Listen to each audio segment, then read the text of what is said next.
Hello jugglers, and welcome to my Russian style juggling ball making tutorial where I show you how to make two very different types of Russian style juggling balls. Now this first type is using a garden variety play pit ball. Now a lot of people make these, but I'm going to show you my specific methods of making these. And the second type is going to be using a ultra amazing, super high quality, invincible, lifetime guaranteed, without the guarantee, Russian style ball using wiffle balls. Now these wiffle balls have no holes and they can be very, very durable. I'll show you what I mean in a little bit, but first I'm going to open this package up and reveal what's inside. And here are the wiffle balls. I ordered 5 dozen of these wiffle balls, so for those of you math savvy ones out there, that's 60 balls. So here we have some supplies that will be helpful for this project. We have a file, a thumbtack, this little funnel, I'll show you exactly what that is in a minute, a knife, a scale of some kind, the shell of the ball that you're going to be using, a salt, a bowl is nice, a scissor, and the most important thing is the soldering iron. This is what makes these balls a little bit better than the Russian style balls you might see elsewhere. The first step we have is to cut a hole in the ball so that we can put the salt in. So I'm just going to go right next to the logo here, and I'm just going to cut a little 3/4 circle just like this. You can see that. And I'll set this down. If you're doing the wiffle ball version, there's some kind of marking right here. You can just scratch that right off. I don't even know what it's made of, but it comes right off. You can smear it off like that. Now what I'm going to do is, see if this shows up, the seam, come on, focus. Alright, the seam is right here, and I'm going to go just above the seam, and I'm going to stick the knife in, and I'm going to make some sort of an X. So I'm not actually going to make a hole, but just some way to get in there. So it's pretty smooth still, but I'll stick the funnel in, and that's how I'm going to get the salt into this one.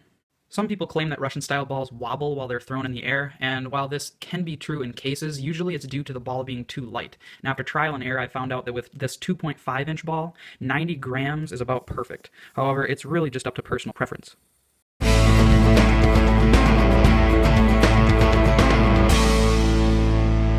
Sometimes it's nice just to go a little over so that you can dump it out, but I'm not doing a very good job of that. 92, 91, 90 grams. Alright, so this ball's set. Since the wiffle ball is a little bigger, it's actually exactly baseball sized, I'm going to go with about 100 grams. Now, here's this little piece that I was showing you earlier, and actually what it is I just ripped this off of one of the salt dispensers that I was using, and then I folded it into a little makeshift funnel. Now what I can do is shove this into that little X that I made earlier, and now I can just fill it with salt. Alright. So like I said, I'm going for 100 grams here.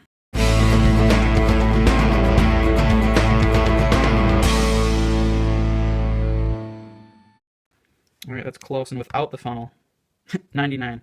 We're going to call that good for this one. So now we have the salt in the wiffle ball and our other Russian ball, depending on which one that you are making. The soldering iron is very important for this project. If you don't have one, you can pick one up at a local hardware store or buy one online. They're usually fairly cheap, less than $20 or so. Some of them have temperature controlling capabilities, and you can mess around with these settings to see which temperature works best for making these balls. But while it's heating up, I'm going to show you a little something. I've cut open one of these wiffle balls to show you how thick it is. You can see it's pretty sturdy, especially compared to this normal play pit ball. Now I'll set these aside, and what we're going to do is we're going to take this normal play pit ball and we're going to prick it in the side with a pin. And what this does is it neutralizes the air pressure so that when you seal it, there are no air bubbles that form. We're not going to use one for this since the plastic is so much thicker, it will not form air bubbles unless you heat it up way, way, way, way too much like I did on my first time. Alright, so now I'm going to cut out a little piece of plastic here that I'm going to use to cover the hole, which I will melt to the ball. You want it to be a little bit bigger than the hole itself, but you don't need to get carried away. So as you can see, it's clearly larger, but it's not enormous. So I'm just going to stick that on top there. I'm going to start soldering it. Try not to inhale the fumes, it gets kind of disgusting. Now usually what I do is I make one ring on the edges like this. I just kind of go around the ball, like so. Now I'll give it a second to cool. If you heat the ball too much, the whole structure of the ball can get thrown off, so I'm just going to let it cool off here just a minute. And I can kind of use this side of the soldering iron to smooth it out like that. And since we use the pin, we shouldn't have any problems with air bubbles forming. And as you can see, this one's pretty good. It's already fairly smooth. There's only one spot that I see I need to smooth out on the edge. So I'm going to let it cool off once more. Alright, it's probably good. I'm going to smooth that off. Now, It's a little warm. I'll set that over to dry, and I mean, really, it's pretty smooth. There's a little dark spot on it from the soldering iron, but that won't matter. Now it's time to do the wiffle ball. There's a little different strategy with this one. Since the plastic is so much thicker, I've gone ahead and cut a little tiny square, and it really is tiny. So I'm just going to stick that right on top of the X, right in the center. X marks the spot. And then I'm going to press that down, get that all melted. And then I'm just going to spread it around a little bit. And now the key is to get just a little bit of the plastic underneath, so part of the actual ball melted. Now it's okay to have a little excess plastic, that's what the file's for. But you don't want to get too carried away, because you can have air bubbles that form with this one, since we do not have a pinprick. But the plastic is so thick that as long as you don't get it crazy hot, you shouldn't have too many problems with it. However, on the first try, as you'll see, I did have a major air bubble that formed. Now that the plastic has dried, I'm just going to take this file and file down the excess plastic. Now, just the fact alone that you file this should give you some idea of how good this plastic is.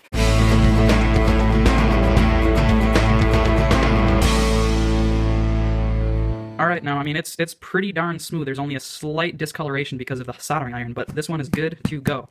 And now this ball, because the plastic is so much thinner, you really can't file it, and it's already pretty smooth to begin with as long as you've done a good job. Now, there is one thing I'd like to mention. Like with anything, the more you do this, the better you will get. So don't get discouraged if the first ball that you do turns out really bad. Just keep trying, and you'll come up with better methods to make the ball more perfect. In the next few clips, I'll be showing you my test driving and getting used to these new Russian-style juggling balls. If you like the video, please like the video down below and leave a comment as well.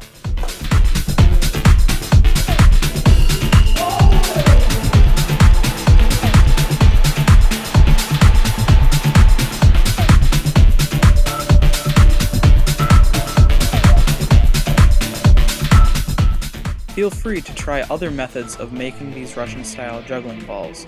You can make one by entering the ball along the seam, or try a multitude of other variations. The sky is the limit as far as making these juggling balls. The durability of these Russian-style juggling balls depends on the quality of the ball, as well as your own personal craftsmanship. If you are making it out of the wiffle ball, a good seal can make them last up to a few years.